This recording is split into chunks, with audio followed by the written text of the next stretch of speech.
Yo, what's up? Musta kayong lahat? Nandito tayo ngayon sa Auckland, New Zealand. Bali, darating lang natin last March. Pupunta tayo ngayon sa airport kasi may kukunin tayong mga pinamili ng agency. Ngayon ko palang kukunin. Nakakapagod kasi pataas yung nilalakad ko eh. So, bali, papasyal ko yung mga mata nyo. Papakita ko din kung paano yung commute dito, yung biyahe. Kasi ano dito eh,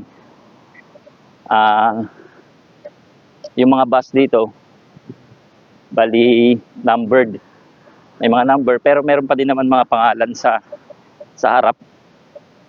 Pero mas nakikilala siya or mas nalalaman kapag mga number yung tinitignan. So papunta tayo ngayon sa bus stop. Ito kasi mga bus stop ang talagang pupuntahan mo. Hindi ka pa para kung saan. So ayun. So ito yung titignan natin. So kung makikita nyo dyan, pupunta ako sa Britomart. At yung sasakyan ko either 95C, 95B. Pero pinakamaaga na yung 95C, yung pinakataas. Kasi kung makita nyo dyan, yung due, dalawa na lang. Ibig sabihin, dalawang stops na lang. So ayun, bali ang gagamitin natin dito na pambayad is yung 80 half card.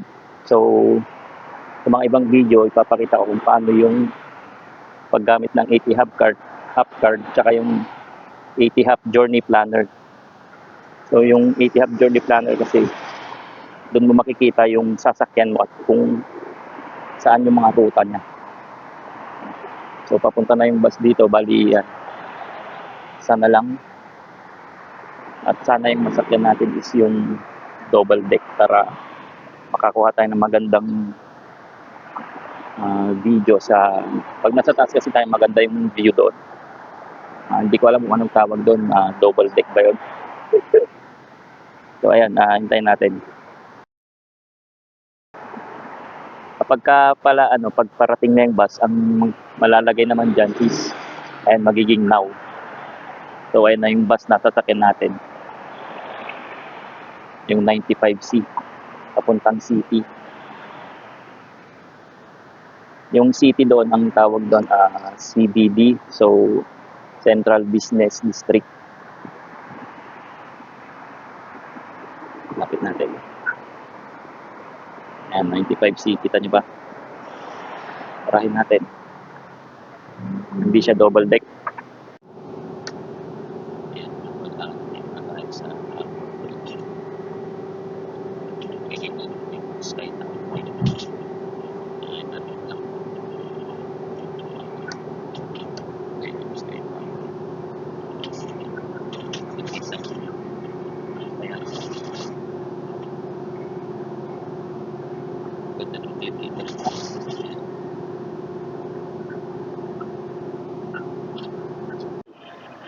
Ayun, so andito na tayo, nakababa na tayo.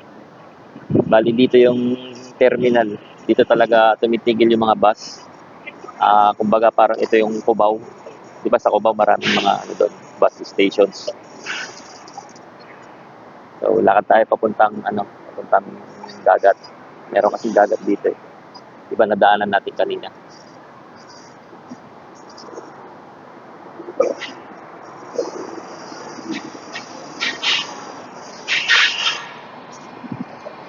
Tapos papakita ko din mamaya yung sakayan sakayan sa tren. Pupunta tayo doon.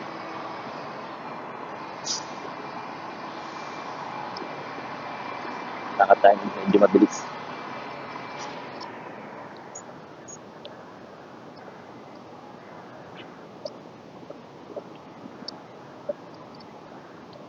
Yan o, ganda o. So marami din akong nakikita mga vlog na pinukuhanan to.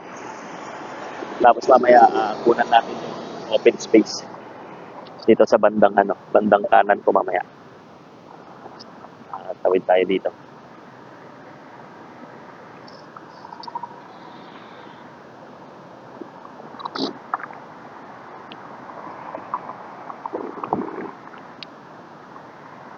Meron dito papuntang Queen Street.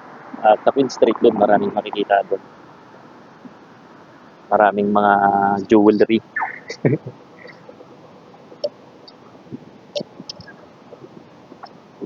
Jewelry at saka mga meron iba-iba doon eh. Pero kung talagang gustong tinitingnan doon is yung mga sapatos. So, dito na yung dagat.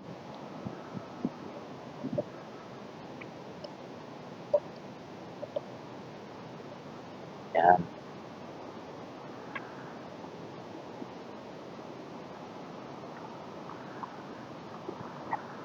Okay, punta tayo sa open space.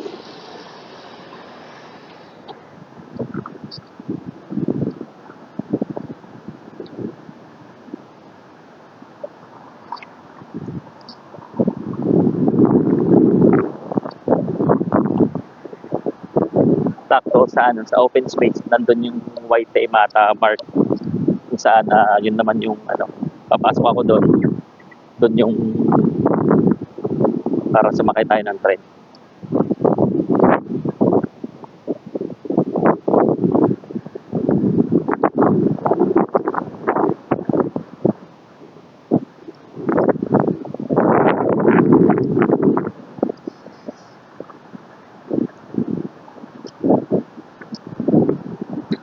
Ganda ng panahon dito sa New Zealand kasi malamig.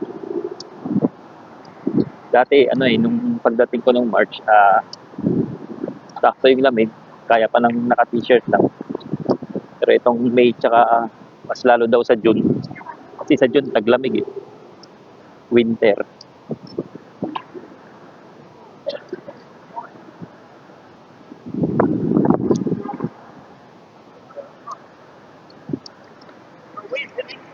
So ito na yung open space. Dito makita nyo. Tignan nyo rin yung nasa likod ko, maganda. Yan.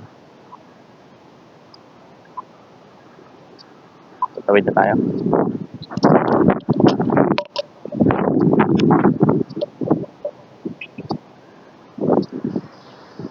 Ito maraming nagpipicture dito eh. Sa open space.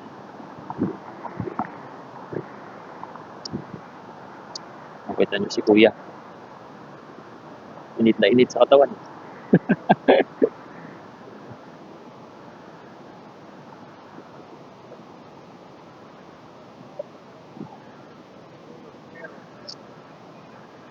So, ito yung open space. Yan yung White Mata Mark. Yung yellow block. Signboard na. Pasok ako dun mamaya. Pasakay ng tren.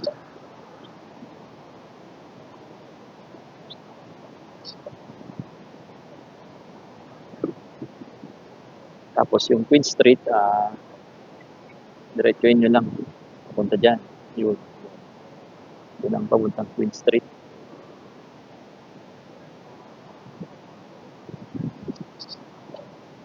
So, pasok muna ako sa loob. Sa White Mata. Sa White Mata. White Mata Mart. Yun.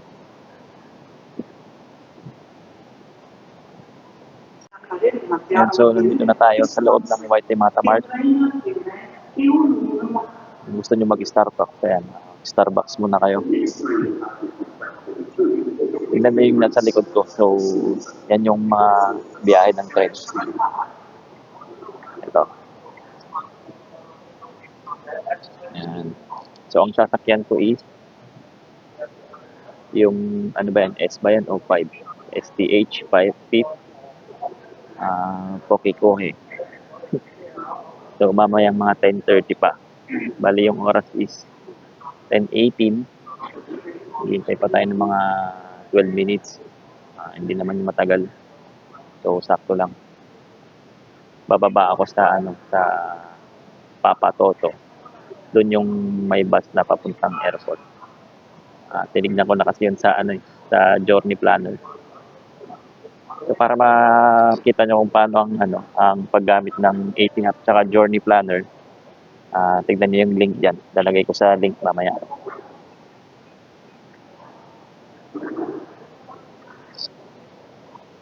Tambay muna tayo dito.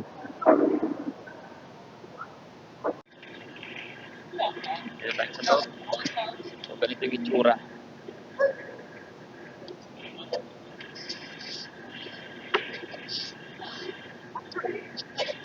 So bali, sasakay tayo sa platform 4.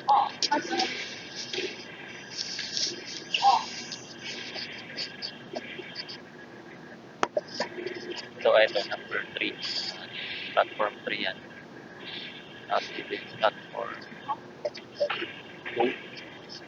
So bali, ang sabi, platform 4 tayo. Sabi natin yung 4.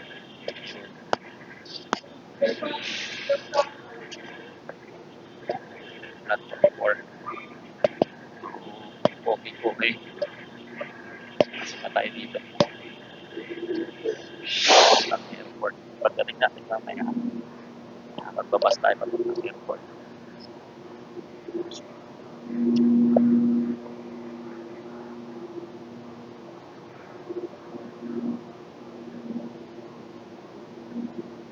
First time natin makapunta na yung pagdating natin ng silan. Tulad din ng bus, kunti lang din mga pasahero.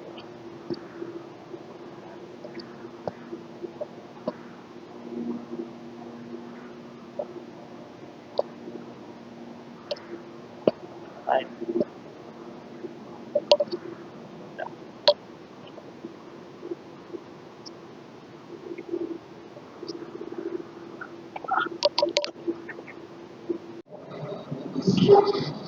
okay, so maandar na.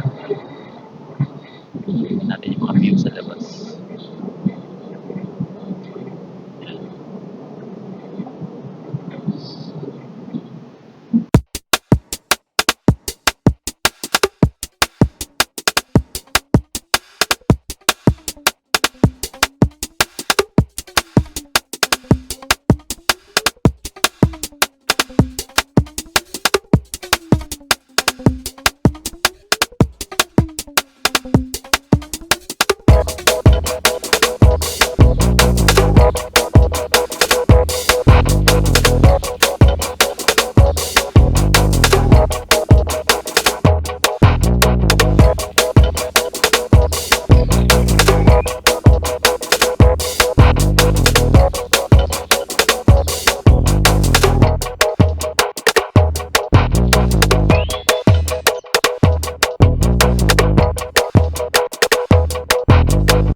Okay mga tol, dito na tayo sa station kung saan dito naman yung bus station papuntang airport.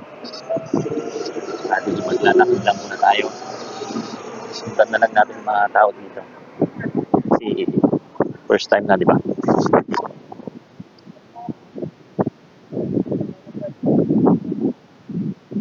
So yan, way out.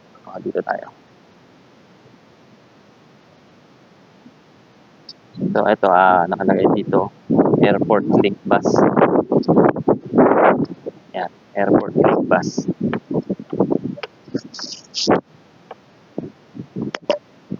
Siguro yung mga tao dito kanina na nauna. Dito sila talaga nakatira.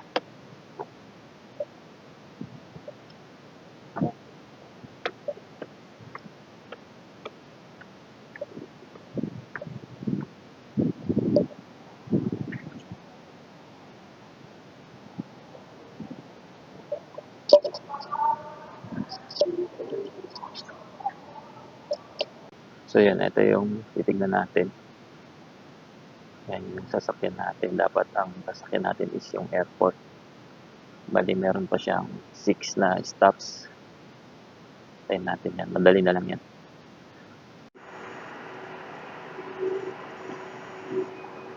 So ito na yung bus papuntang airport.